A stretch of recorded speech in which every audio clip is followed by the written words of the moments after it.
Hello, good morning everyone. I'm Akshay and welcome back to the Red Devils podcast. Hope you guys have a great day ahead. And most surprisingly, there are some very idiotic news, transfer rumors floating around the club that we're really going to discuss about this. And it's really disheartening to see because January window has started a week ago, and everybody was hoping to sign at least some decent striker.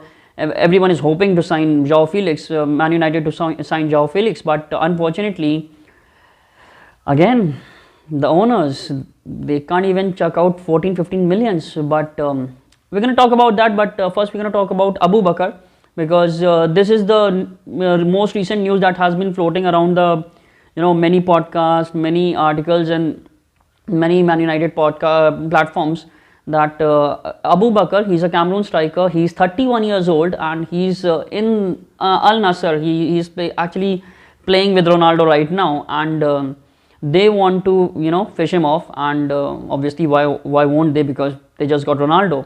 But Aboubakar, he's a Cameroon striker. Like I said, he's 31 years old and he has just 6 months left in his contract. And this is one news that has been floating in every single aspect of Man United, because everybody is talking about, because this is some kind of this is one of the most idiotic deals I've in the recent times of regarding Man United, because this is worse than Ighalo.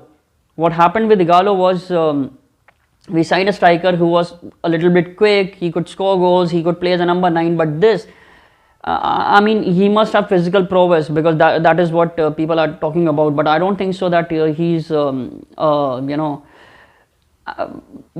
sort of player that Man United is looking for, that Erik ten Hag is basically looking for, because he's 31 years old. He the only thing he can do is he's just like Lukaku. He can sit up front. He can just wait for you to give him a long ball or a cross or a simple pass, and then he could try to score goals in the Premier League. But I don't think so that sort of signing that Erik ten Hag is looking for. He wanted something, sort of a flair player. He wanted somebody who can play in multiple positions like Joao Felix. And I think this news that Man United are in for Aboubakar, this is just a load of nonsense, and that's not going to happen. So if you're watching this show and you are like really scared about this deal, that's just a hoax. I don't think so. There's any truth in it. We won't sign Aboubakar, but I actually have doubts about it, because Man United, let's face it, they can surprise you in a very negative way. But I still think that Man United won't sign him, because Erik ten Hag won't take him. Of course, if he'll get him, he'll use him as a bench player, but I don't think so Erik ten Hag will be happy about it. And the way he's dealing with Man United board and the players, I think so he must be having a word about it, and I don't think so Aboubakar is sort of a player. So I won't be delving a lot into this. Let's talk about another news, because apparently now it's official, because Fabrizio Romano has tweeted about this I guess last morning, or maybe a day before that. He tweeted this that Man United have told George Mendes, he's Joao Felix agent.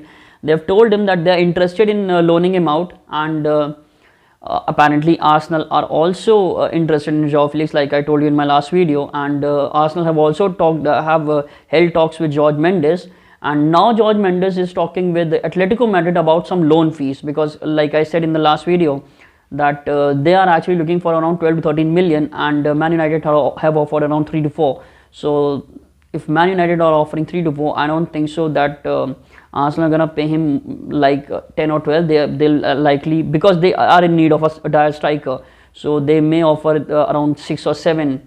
So because let's face it, we all want we Man United fans want Joao Felix, because any of the striker that is available in January, he is one of the best. He is the best available player who can sort of fulfill that Erik ten Hag tactics of interchanging and playing. One person should play in multiple positions. So we need that sort of a player. So if Erik ten Hag gets his hand on Joao Felix, I think he'll be very happy. So and because Jesus is still out of that injury, he's still recovering. He's posting videos of his recovery, but I still think that Man United are in the top seed. But you never know with Man United, because let's face it, like I said, the negotiators, the Richard Arnold, Murta, these people are a bunch of assholes, and they couldn't even sign. They couldn't even sign a fucking dog if he was on a sitting in a street watching licking his own butt. They couldn't even sign him if they wanted to, because who knows, they have a more cheaper option, some dog in their backyard. But anyways, moving on. So because I was also talking about this Arsenal thing, because Arsenal are in desperate need of a striker, and let's face it, Mudryk is actually slipping off their hand, because he is very much interested in signing for Arsenal, because he's been watching their video matches, he's posting the stories on Instagram, so he's definitely looking for Arsenal. But unfortunately, Chelsea are in the race, and we have seen how Chelsea signs a player, how quickly they go after a player, and then they just buy him off. And unfortunately, the problem for Arsenal is that Chelsea have already made this clear with Shakhtar, that whatever price is offered for Mudryk, they'll match it. They'll definitely match it, even they'll go somewhere above it. So if that's the news, I don't think so. And this is coming from Fabrizio Romano, so this is not just a bullshit story from Spanish outlet or from some Italian outlet. This is coming from Fabrizio Romano, that Chelsea are in for Mudryk, and they have told Shakhtar that they'll sign him up they'll match any fees that Arsenal or any other club is offering them. So I think it's not gonna go Arsenal's way. Somehow, if it does, kudos to them, but I don't think so that's gonna happen. So remember, they need another player in their squad depth, because they are at the top of the table and they really want to strengthen their squad. So that's gonna be a bit tricky for us too, because we both want Joao Felix, and Arsenal are pretty much at the top of the table. They are attractive, and Arteta is doing a good job with them, and maybe their owners will actually support them, but unfortunately our owners won't back Ten Hag, and we all know that.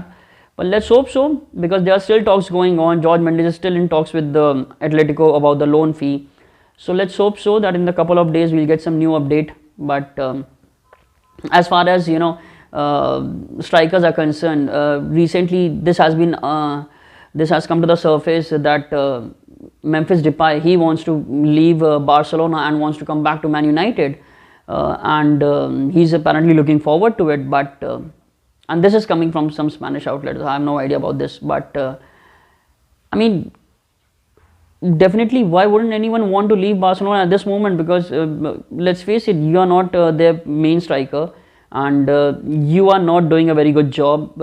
Barcelona is not doing a very good job in their own league, and because that you came back, you came to Old Trafford, you failed, you went away, and then there's no point in coming back. I mean, many people would see this deal as an okay deal, as a nice deal. Of course, it's a nice deal if there is nothing offered to you, if they are not signing Joao Felix, if they are not signing anyone, fine, it's a decent thing. But let's face it, signing Memphis Depay again is a load of bullshit.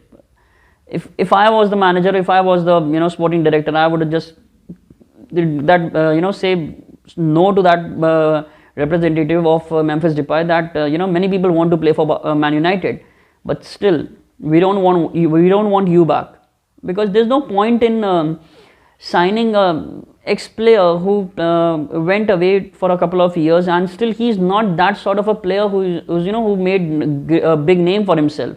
He's just a decent player, and don't forget, he's approaching his 30s, so that's not the sort of a player or striker that Erik Ten Hag is looking for. So that if you're building something, if you're looking for the future, that's not the sort of a deal you want. Because definitely if they come to United, they'll be offered around 3 to 4 years of contract, and that's bollocks. He'll be in mid 30s. What's he gonna offer you in that particular area? So I don't think so we should go back to Memphis Depay. There's no nothing good is coming, nothing good ever comes out when you go back to your exes. And Ronaldo is the best example. He came back, he was the top scorer, and still look what happened. So it's better to just leave Memphis Depay. And there was also a news from Italian outlet that Marcus Thuram from Mönchengladbach, I wrote this somewhere.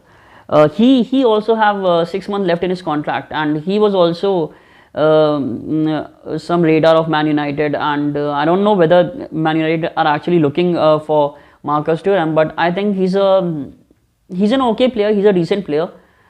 He's not very prolific in the goal scoring department, and because he has 6 months left in his career, he won't be that expensive. He'll be a decent cheap option, but that sort of a deal Man United can make because he's not that old.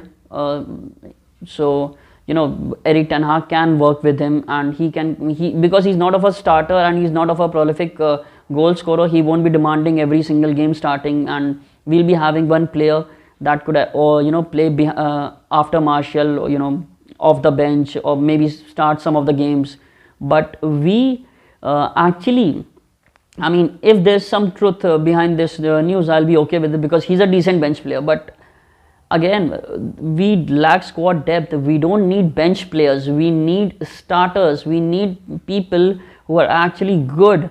We need people who, because let's face it, in his last match, post-match interview, Erik ten Hag himself said this: good is not good enough. You need to be better than this. You can't just sign Memphis Depay, Marcus Thuram, or Aboubakar, and then you expect that, okay, fine, we are in the top 4 and we are still in the cup run and everything's gonna be fine. You can't expect that because sooner or later fatigue will show up in these players. In the last match in Everton versus Everton, it was disappointing because in the second half, all the players, I won't say all the players, most of the players were actually showing the signs of fatigue, and that's unfortunate because let's face it, we lack squad depth. If Rashford is out of an injury or in a lack of form, or Martial is out for an injury or in a lack of form, or you want to give them a rest, who's gonna start in the left wing? Who's gonna start up front? You can't. This has been proven. You can't expect Elanga to start. You can't expect Garnacho to play every single game and score every single goal. You need players like Ronaldo. You need players like Rashford, Martial, Bruno Fernandes. Unfortunately, Van de Beek, who could have been the replacement of Bruno Fernandes. If you want to rest him in a match, he's out of an injury, and that is off for 4 months. So you can't expect him to be back until the end of the season. So you need starters in your team, you need starters in your bench, and unfortunately Aboubakar, Memphis Depay, and Marcus Thuram, these are not those sort of players that you are looking for. You need Joao Felix, you need players like these who can actually play in the right wing. He can play up front in Martial's place, he can play as a left winger, he can also play number 10 where Bruno Fernandes plays. So that is sort of a player that Erik ten Hag is looking for, and that is sort of a player that Man United should actually sign. But let's face it, Man United are pathetic when it comes to signings, because every team when is doing signings in summers or even in January window, we are just there sitting like an assholes, and we simply wait for one particular player, one particular team who approaches us, and okay, fine, we are giving this to you for this sort of amount of money, and then we shed insane amount of money. I mean, remember Harry Maguire, remember Di Maria, and don't forget, even we overpaid for Wan-Bissaka because nobody was in for Wan-Bissaka. Still we paid 50 million, and now we are looking to sell Wan-Bissaka for at least 20 to 25 million. That's not the sort of a business deal. Even Glazers are that big assholes, they can't even understand what is a profitable deal in the footballing world. So that's disappointing too. I weep for Glazers company, I weep for the employees. I mean, you can't even do a business side of Manchester United. That idiots have been at the helm of Man United, the size of the club of Man United for the past 15 years. And I really hope that in a couple of weeks we get a news that we have new owners. I really hope that. Unfortunately, let's wrap this up. I don't have any other news. If there's any news regarding any transfer player market or any sort of a player, we'll definitely upload. Till then, please take care of yourselves, stay healthy. Soon we're gonna upload another video. Maybe this time I'll do a match reaction. I'm really sorry, I've been unable to do match reactions, but this time I'll definitely do it. I think we're facing Charlton, and that's a Carabao Cup. I really want us to, go to the semi-final. At least we should win some silverware, whether it's FA Cup or Carabao. I don't give a fuck about it. I just want Man United to win a silverware with Erik ten Hag this season. I just want that. Until then, please take care of yourselves, stay healthy. It's really chilly outside, so please stay inside. Don't go out, don't party. I'm not partying, so you also shouldn't party. Just stay in. Take care. Bye bye.